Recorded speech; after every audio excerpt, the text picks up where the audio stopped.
Feore gave me a few minutes, and I gave this some thought. I gave it a certain amount of shape, and he gave me a chapter heading Art's Life. And so I'm gonna think out loud about that.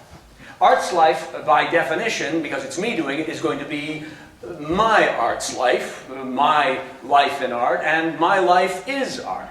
As Mr. Sweeney very graciously pointed out, I've really never done anything else. I left Ridley, went straight to MTS, and pretty much worked ever since. I'm currently unemployed, but I have a job coming. There's something coming. And so what I thought I would do in order to give you an idea of my art's life, which turns out cyclically, and you will find this as we go, to be a Ridley story. A really important Ridley story, because my art's life started here. So I will establish my artistic credentials and bona fides with you right from the start. Kay Boa, a groan from at least those of you who know, was the art teacher at the lower school.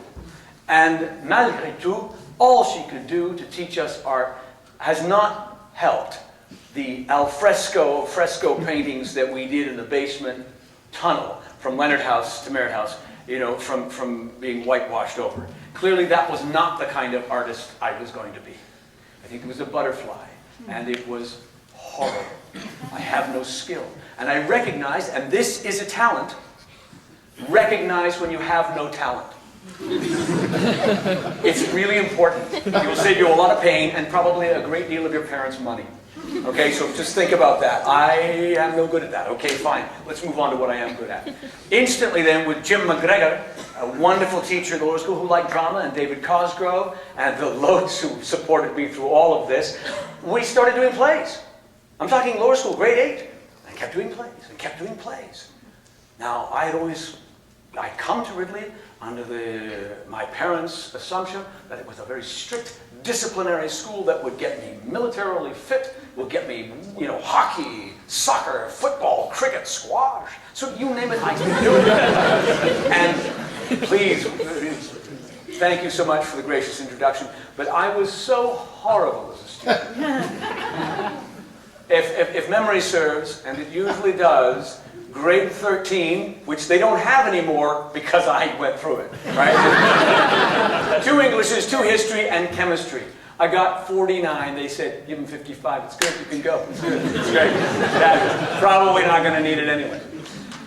Again, know when you have no talent. Come to the upper school.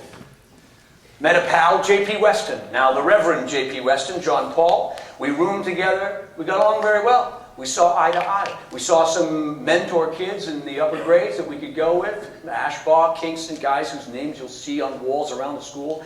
And they were engaged and excited about what could happen with the arts, plays. Ashbaugh, and don't get me wrong, crazy. I mean, bananas. This guy was bananas. But he thought that he was Cecil B. DeMille. He was always creating and carrying stuff around, and Kingston would follow him and go, take notes, and no, we can't really do that, Bob. That's a good idea, but Bob, we can't really do that. No, we could, it's great! And we've got all these fags, in the old thing, the guys who polish the shoes and make the beds. These guys will do it. And so we followed them, like, yeah, sure. We were doing plays, inter-house plays, like A Day in the Life of Ivan Denisovich, which is Russian, about Siberia, about the Gulag. Important Solzhenitsyn Nobel Prize winning stuff. What did we know? We were in a play. It was great. We just had to act cold. And we took that as a stamp of approval from Ridley that this was a place where you could do and must do everything. So then from the house plays, we went into the school plays. And we weren't just doing Fanny's first play, we were doing tough plays, interesting plays, and everybody was involved. We were doing eater house plays, and JP could write. I'm convinced that had he not become the right Reverend JP, and when now he's writing sermons, he could have been writing television film. He was funny, he was fast, he was smart. And we would make plays up sort of in the afternoon. Dragoon, the grade 9s, said, you're in the play. Why? Because, listen, you don't have to make the bed, you don't have to shovel any of this crap out of here, you don't have to polish my shoes, but you do have to be in the play. And learn your lines. These are your lines. And don't suck. And we went on. Then we did school plays, big. Tom Stoppert's Jumpers. The persecution and assassination of Jean-Paul Marat as performed by the inmates of the asylum of Charenton under the direction of the Marquis de Sade. Fun. Thrilling. And it was good. Very inspirational people helped. As I mentioned, Cosgrove, Lowes, McGregor, Upper School, Tansman, people doing the music and the art of Jim McLaughlin painting, and everybody participating. Everybody thinking it was worthwhile, and the entire Ridley family coming out and supporting it. So we had every reason to believe that this was endorsed and as a foundational element of the school. My parents, not so much. They thought I was going to be a doctor, a lawyer, a pastry guy, some other kind of thing, and were rather dismayed when they came to check in. They said, well, how are you doing? Well, you know, chemistry, not so good. The plays. He loves the plays. He could do plays all the time. We're not paying for that. No, but maybe he has a talent because he's no artist and he's no chemist. Maybe you should look at refining the focus of his value here. When I got to grade 13, just before I came into grade 12, thinking, what am I going to do? Where am I going to go? I had an application for the FBI. And another one for the RCMP. I was born in Boston, so, you know, I'm Canadian. I figured cover my bases, do both. And my father thought this would be a good idea. He had visions of me within a few years at Interpol, working for everybody. Against everybody. There, you can use your acting. That'll be fabulous. You're in disguise. And so I thought he was probably right, and it made sense. He laid it all out. He thought, I'm not going to lose my shirt on this. He's going to be a something. Then I came back to Ridley and did Richard Wright's English class, which was another theater class. We're going to do Chaucer. How are we going to do Chaucer? Well, we need some wine, and we need a bird. There's a kid named Doolittle who was good with wine, and he was good with birds. So we had a falcon and a kind of a skin of wine, and we squirted that around, and we did some poetry. I thought, you know what, this English artistic thing, this is pretty good. I could probably try that on. And it changed my life. Changed how I saw everything. Now, it was supported by the school. So when it came time then to finish the school, to leave and look for university placements, I, in a desultory sort of way, said, yes, of course, I'd like to go to the University of Windsor, where I'm from. Go to Queens, I'd like to go to Guelph, I'd like to go wherever they'll take me, and with, you know, whatever it was, probably 70, 60, something. But, you know, inflated because it was Ridley, and it's harder there. As you all know, or will be familiar with soon. I thought, look, I don't know. There was a great drama teacher here at the time, Victor Bowman, now alas dead, who spent a few very important years here. And one of the most important things he did for me was say, look, maybe these aren't for you. Why don't you audition for the National Theatre School? You might have something there. I can't get there, it's in Toronto. I said, I'll drive you. I don't want to, auditions are hard, I'll teach you. I'm not sure when, here's the application. Now he had a point to prove. This wasn't just sort of dumb luck. He wanted to prove something about the nature of art, artists, and life. So I went with him, and I auditioned, and I was horrible. But horrible in a constructive way. Horrible in a, what was I expecting? I was a kid. I'm not supposed to be any good at this. I'm supposed to be okay at it. And they're supposed to say, if we got a hold of you, we could make you good. And they must have done that. Because I got accepted to the National Theatre School of Canada. And you know how I found out? I went home. I said to my parents, oh, I'm going to have to tell them. I tell them, look, the Guelph thing, not happening. But listen, I got accepted to the National Theatre School. I've done all these plays with business. I seem to be sort of okay at it. And I wonder if, oh, the letter came a week ago. It was time sensitive. We already forged your signature and accepted it. And I thought, okay, we've come a step down the way. How did that happen? The last time they'd been here, prize day, somewhere just before that, grade 13, they said to Richard Bradley, who was the head at the time, where did you go so horribly wrong? You failed. Look at him. He's doing plays. This is not what we expected. Is there any future in doing plays and being an artist and being an actor? Well, probably not, says R.A.B. But how are you going to stop him? You know? And they said, well, what do you think we should do? And I think he very quietly said, let him try. What have you got to lose? We've trained him up here to be good at all these other things. He's physical enough, he's smart enough, he's done the disciplinary stuff, he's done the athletic stuff, he's done the arty stuff. We've created a person, not quite polished yet, but the beginnings of a person who may be an artist. So, see what happens. I went. It was okay. It wasn't the end of the world, but it was okay. I learned a lot of stuff. I took those tools. It's a craft. I started working. Nails, hammers, wood. Nails, hammers, wood. No essays, no PhDs, no nothing. Just a craft. Put this together. It's in pieces. Try to make it so it doesn't fall down. And I've been doing that ever since. I got a very good list of my resume things from Mr. Sweeney, but I will add to that for those of you who really haven't got a clue who I am, except for one of the gold-painted names on one of those boards in the dining hall. If you've seen Thor, anybody see Thor? Okay, I'm the big blue guy, right?